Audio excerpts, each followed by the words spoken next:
پھر یہ ہے کہ عام چلتے پھرتے ذکر الہی کرنا۔ حضرت کرسٹ مسیح ثانی نے ایک دفعہ فرمایا کہ جب میں کسی وقت فارغ ہوں اور کوئی اور علمی کام نہ کر رہا ہوں یا جس میں انسان کا ذہن بھی مصروف ہوتا ہے، اور اس وقت اگر میں یہ دعا نہ پڑھ رہا ہوں سبحان اللہ و بحمدہ سبحان اللہ العظیم، تو میں سمجھتا ہوں کہ میں گناہ کر رہا ہوں۔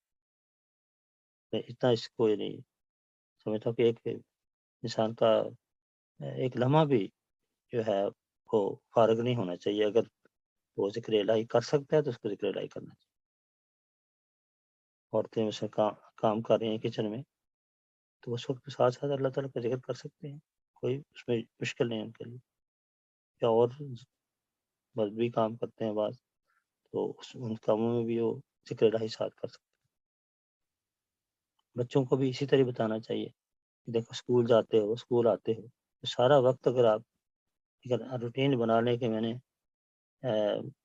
آتے بھی اور جاتے بھی استغفار کرنا ہے، درود پڑھنا ہے، اور جو آج کل حضور نے 2 دعائیں کہی ہیں، ربنا لا تزغ قلوبنا بعد إذ هديتنا وهب لنا من لدنك رحمة إنك أنت الوهاب، اور دوسری ربنا اغفر لنا ذنوبنا وإسرافنا في أمرنا وثبت أقدامنا وانصرنا على القوم الكافرين۔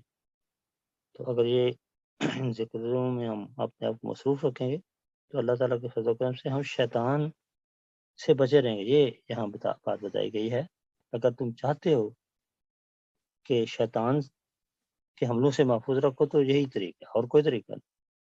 تو اس لیے جو شیطانی کاموں میں ملوث ہوتے ہیں اس کا مطلب یہی ہے کہ دراصل وہ ذکر الرحمان سے غافل ہے، بجائے خدا کی باتیں کرنے کے، خدا کا ذکر کرنے کے، قرآن کی باتیں کرنے کے، اور قرآن اور نمازیں پڑھنے سے، کہ وہ اور کاموں میں اپنے آپ کو لگا رہے ہیں۔